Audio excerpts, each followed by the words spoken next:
안녕하세요. 팩트체크 국어 구성원입니다. 오늘은 여러분께 제 수업 커리큘럼에 대해서 좀 안내를 해드리려고 하는데요. 제가 어떻게 수업하고 어떤 방식으로 1년을 끌어가는지, 그리고 여러분의 성적 향상에 어떻게 기여할 것인지에 대해서 설명을 좀 하도록 하겠습니다. 일단 한번 보시면서 같이 살펴보도록 할게요. 일단 저는 제 소개를 간단히 하자면 이렇습니다. 제가 좀 강조하고 싶은 건 여러분께 요 세 번째예요. 그죠? 네, 메가스터디 전 지점에서 이 학생들의 맡고 있는 학생들의 성적 향상률을 점검한 적이 있는데, 그때 제가 일을 했다는 거, 이거 좀 강조드리고 싶고요. 이 정도면 약간 신뢰가 가지 않습니까? 그렇죠? 자, 그 다음 슬라이드를 한번 보시면요. 그럼 어떤 수험생들이 제 수업을 들으면 좋을 것인가? 그건 크게 이제 이 세 가지 항목으로 나눠봤어요. 이건 이제 저의 수업 스타일과도 관련이 있겠죠. 그래서 보시면 수능 국어에 확실한 자신감이 없는 수험생이라고 합니다. 그러니까 우리가 공부를 해보면, 이거 어떻게 풀겠는데 내가 점수를 이렇게 딱 확신하지 못하는, 내가 딱 이 정도 실력이다? 이렇게 할 수 있다? 이게 없는 친구들이 많죠. 그런 친구들에게 제가 확실한 자신감을 심어드릴 수 있고요. 두 번째는, 이 국어는 사실 선생님마다 천차만별입니다. 학습 방법이, 그죠? 학습 방법이 천차만별인데, 그 중에서도 되게 복잡한 학습 방법들이 많아요.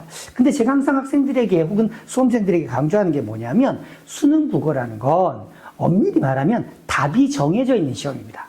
그렇기 때문에 그 답을 찾아가는 과정이 명확해야 돼요.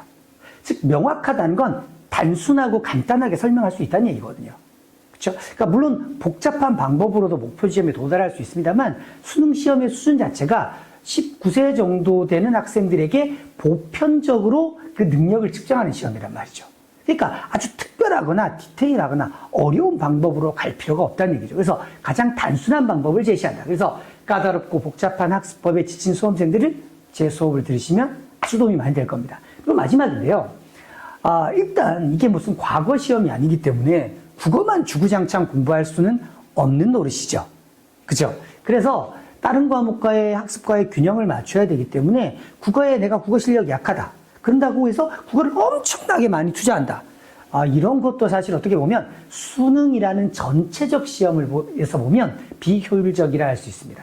그래서 저는 최대한, 이 두 번째, 세 번째 연결되는데요. 아주 단순하고 간단한 학습법을 통해 엄청난 시간을 투자하지 않더라도 일정한 시간만 투자하더라도 충분히 좋은 성적을 받을 수 있는 방식으로 수업을 진행합니다. 자, 이렇게 보시면 되겠고요. 그래서 전체적으로 그럼 제 커리큘럼이 어떻게 진행되는지를 한번 안내해드리면, 다음 슬라이드 한번 보시죠. 자, 팩트체크 국어의 커리큘럼입니다.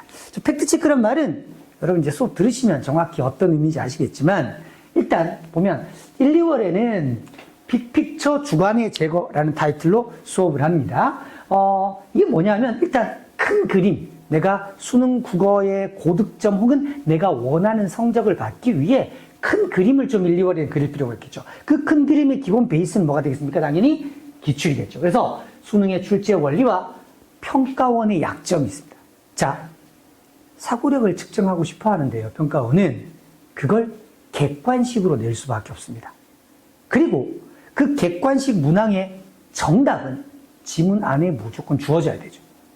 그죠? 그리고 객관식이란 말이 무슨 말이냐. 제가 객관적 사고의 완성이라는 타이틀을 항상 가지고 팩트체크 하면서 수업을 하는데, 객관적이란 말은 누가 봐도 얘가 답임을 인정할 수 있답니다.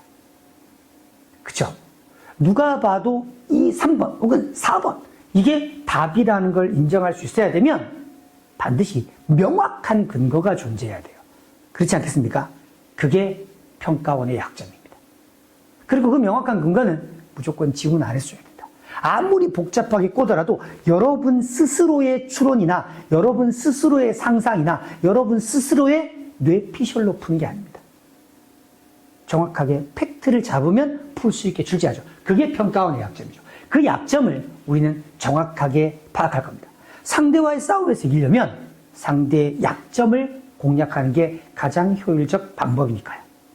설마 나는 젠틀하니까 약점? 아니야. 그거 말고 강점을 공략할래. 그러시진 않으시겠죠. 그 다음 보세요. 그 다음에 그래서 두 번째는 학습자의 강점과 약점을 파악합니다. 나는 예를 들어 어떤 유형의 강점이 있다, 혹은 어떤 영역의 강점이 있다, 어떤 유형, 문제 유형에 약하다, 어떤 지문의 영역에 약하다라는 게 있겠죠. 그래서 평가원이 출제하는 것 중에 평가원의 약점이 나의 강점이면 되게 좋을 텐데 안 맞을 수도 있잖아요. 그래서 일단 수험생 스스로의 약점과 강점을 파악하도록 하는 게 이 1, 2월 수업의 빅픽처 수업의 목표입니다. 그리고 당연히 객관식이니까 주관을 제거하는 훈련이 필요한 거죠. 다음에 3월에서 5월입니다. 이제 제 큰 틀의 수업은 여기 보시듯이 객관, 추론, 적용이라는 이 세 단계를 이루어집니다. 객관이라는 건 팩트를 팩트로 볼 수 있는 것. 추론이라는 건 팩트들을 연결하는 것. 그 다음에 적용이라는 건 그 연결된 팩트들을 전혀 다른 상황에 적용해 볼 수 있는 거죠. 이 세 가지 문제 유형이 수능에서 출제가 된단 말이죠. 그렇기 때문에 기본 과정과 심화 과정으로 나누어서 전개됩니다. 그래서 3월부터 5월 3개월간은 난이도 중하 정도 되는 지문과 문항에 대한 평가원의 약점을 찾고 그것을 어떻게 공략할 것인가를 학습할 겁니다. 그래서 객관, 추론, 적용 3개의 단계가 좀 소프트한 단계, 기본적 단계에서 적용되는 과정이다라고 볼 수 있겠습니다. 기본기가 약한 학생들은 1, 2월과 3, 5월 수업을 한꺼번에 들음으로써 일정한 수능 시험 이런 거구나. 내가 이 정도 점수는 받겠다라는 일정한 어떤 전략이 혹은 예측이 가능해지겠죠. 그다음 두 번째는 학습자의 강점을 극대화한다라고 했습니다. 자, 내 강점과 약점이 있는데 보통 대부분은 자신의 약점 보완에 신경을 써요. 그죠? 약점이 보완되면 100점이 받습니까? 그렇지 않죠? 그죠? 자, 내가 잘할 수 있는 것과 잘해야 하는 게 있으면 저는 우선 무조건 잘할 수 있는 걸 더 완벽하게 잘하는 게 중요합니다. 중요하다고 생각해요. 수능은 내 이해력과 사고력의 테스트이기도 하지만 그것을 시간 안에, 일정한 시간 안에 풀어낼 수 있냐에 대한 테스트도 같이 진행되죠. 그렇기 때문에 내가 약점을 보완했다고 해서 자, 내가 이 정도 이거 잘하는 게 있고 이만큼 올라왔어. 하지만 그걸 시간 안에 다 푼다는 보장이 없습니다. 이럴 때는 강점을 더 강하게 만들어서 어떻게? 시간을 확보해 주는 게 중요하죠. 그래서 우리가 시간 부족을 이야기하지만 시간 확보하기 위해서 일단 강점을 더 극대화하는 전략을 쓸 겁니다. 그래서 자기가 잘하는 부분을 어떻게 하면 좀 더 잘할까? 당연히 정답은 맞히는데 이걸 어떻게 하면 좀 더 빠르게 풀 수 있을까에 포커스를 맞춰요. 그러고 나면 시간이 남겠죠. 그 남는 시간을 이제 취약한 영역에 투자하는 거죠. 그래서 6월에서 8월까지의 과정은 객관, 추론, 적용. 우리처럼 이제 줄여서 객추적이라고 하는데 객추적의 심화 과정이 됩니다. 이때는 난이도상, 그쵸? 킬러 문항이라든가 좀 어려웠던 문항에 대한 평가원의 약점. 자, 어렵지만 평가원은 항상 풀 수 있는 힌트를 준단 말이에요. 야, 풀어봐가 아니라 요 단계를 거치면 푼다는 거죠. 그래서 이 쉬웠던 걸 바탕으로 좀 어려운 것의 약점을 공략할 수 있는 학습을 할 겁니다. 당연히 좀 더 난이도가 높은 지문과 문제를 가지고 다루게 되겠죠. 이렇게 두 단계를 거치면 이 객관, 추론, 적용이라는 세 단계를 여러분이 충분히 활용할 수 있을 거고요. 그렇다면 이제 뭐 해야겠습니까? 아까 강점을 극대화했으니까 강점을 극대화해서 시간을 세이브했죠. 그러면 그 시간 안에 문제를 풀 수 있는 능력을 키워야 되니까 이제 약점 보완을 극대화하는 전략을 가지고 학습을 해 나갈 겁니다. 그러니까 내가 이제 강점이겠어. 근데 이거 풀긴 푸는데 잘 틀릴 때가 있어. 그러니까 요 세 개의 연습을 통해서 약점을 어떻게 보완할 것인가에 초점을. 그러면 얼추 그렇다고 우리가 나 100점 완벽한 수준에 이뤘어. 이건 사실 오만이죠. 그러니까 내가 목표하는 어느 정도 수준까지 올라갔다 라고 생각하시면 돼요. 그러면 이제 9월 평가원이 끝나니 11월 수능 전까지는 내기출 파이널이 됩니다. 내기출은 내년에는 기출이 되는 해 준말인데요. 그러니까 올해는 아직 기출이 아닙니다만 우리가 지금 연습하잖아. 그게 출제되면 내년에는 기출이 되겠죠. 그렇죠? 그래서 기출될 걸 미리 본다라는 타이틀을 가지고 수업을 할 거고요. 그래서 실전 모의고사를 할 겁니다. 물론 실전 모의고사는 제가 만든 문제와 플러스 그다음에 부교재들을 활용할 예정입니다. 이때는 자 이렇게 3월, 5월 과정 혹은 뭐 자기가 이건 쉬우면 2단계부터 들으셔도 상관없습니다만 기본기가 필요한 친구들은 처음부터 듣는 게 좋겠죠. 근데 예를 들면 이런 식으로 있어요. 선생님 저는 한 3등급 정도 받으면 괜찮을 것 같아요. 그럴 수 있죠. 3등급 정도도 괜찮아요 하면 요 단계까지만 들으시고 스스로 연습하셔도 돼요. 수업 안 나오셔도 됩니다.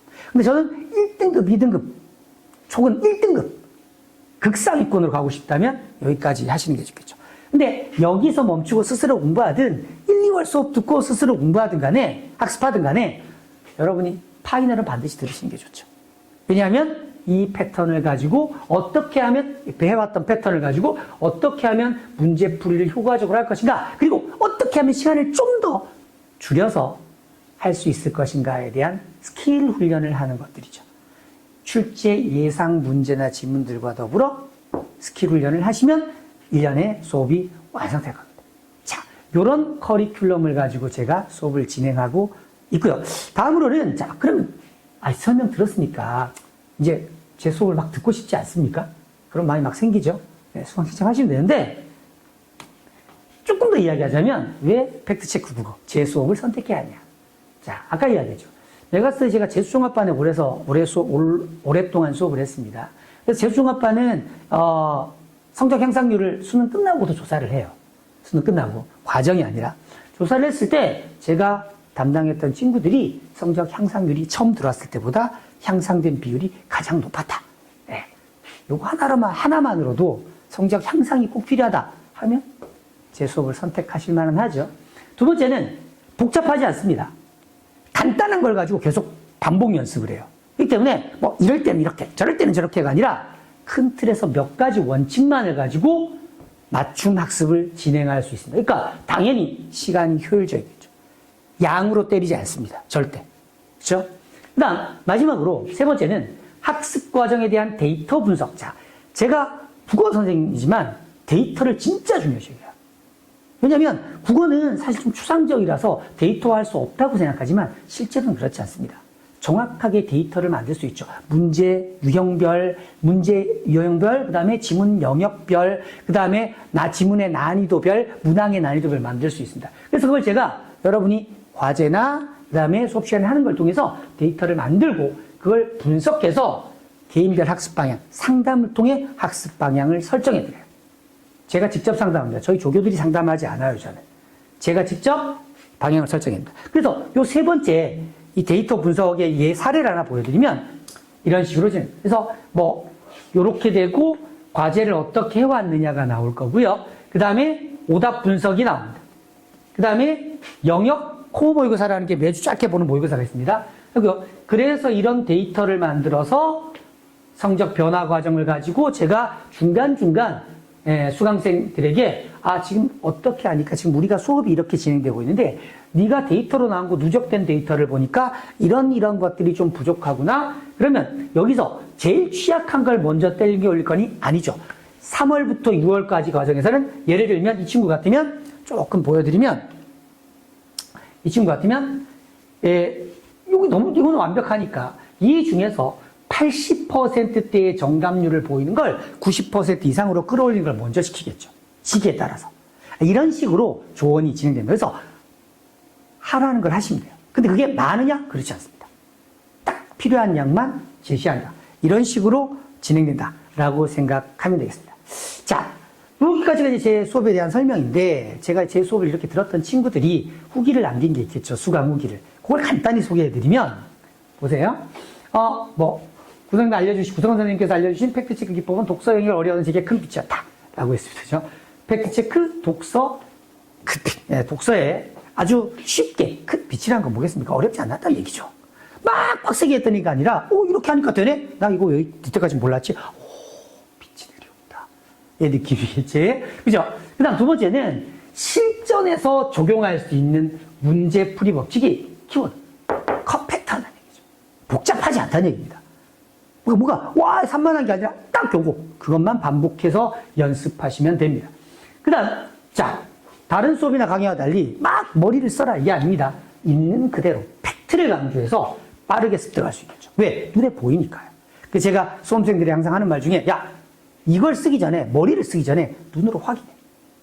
생각하는 게 답이 아니라 확인한 게 답이야. 라는 명제를 가지고 수업합니다. 그래서 당연히 확인할 수 있기 때문에 여러분 눈은 다 있잖아요. 볼 수 있잖아요. 확인할 수 있잖아요. 그래서 쉽게 적용할 수 있습니다. 그 다음 마지막으로 보시면 문제를 정확하게 푸는 법이죠. 빨리 푼다고 좋은 게 아니죠. 빨리 푸는 다 틀리면 뭔 의미가 있습니까? 그래서 그리고 그걸 통해 상담을 통해 정기적 상담을 통해 학습의 방향, 공부의 방향을 잡을 수 있도록 도와드립니다. 이것들이 이제 제 수업을 들었던 친구들의 아주 공통된 그중에 제가 공통된 걸 뽑았습니다. 뭐 특이한 건 있겠죠. 선생님 잘생겼어요. 재미있어요. 뭐 이런 거 말고 공통적으로 있었던 것들만 제가 좀 많이 뽑았습니다. 자, 이렇게 수강생들의 후기까지 보셨고요. 제가 이제 마지막으로 여러분에게 약속을 드리는 게 있습니다. 제 수업을 선택했을 때, 그렇죠? 선택했을 때는 여러분이 원하는 게 있겠죠. 그리고 그 원하는 요구와 목표에 제가 맞춰드리겠죠. 그래서 여러분과 하는 약속입니다. 자, 첫 번째. 세상에서 제일 간단한 수능 국어 학습법을 알려드릴 겁니다. 복잡하지 않습니다. 그래서 팩트체크 학습법이라고 불리는 가장 간단한 학습법. 1년 내내 몇 가지로 끝납니다. 그죠? 수능은 복잡한 시험이 아니에요. 어려운 시험이 아닙니다. 심화된 시험이 아니에요. 그렇기 때문에 거기에 최적화된 간단한 학습법을 볼 거고, 아까 우리 수강생 무기에서도 봤잖아요. 그 다음 두 번째, 여러분이 저를 믿고 저를 선택해서 수업을 들으시면 확실하게 보답해 드립니다. 뭘로? 성적의 향상으로, 목표를 성취하는 걸로. 이 두 가지 약속, 간단한 방법으로 여러분의 목표를 성취하게 해드린다. 이게 제가 여러분에게 드릴 수 있는 약속입니다. 자, 이렇게 제가 이제 저희 수업에 대해서 여러분께 좀 안내해 드렸고요. 여러분은 잘 보시고 제 수업을 선택하시면 절대 후회하지 않으실 겁니다. 그러면 우리가 강의실에서 다시 만나길 기대하면서 여기서 마치겠습니다. 감사합니다.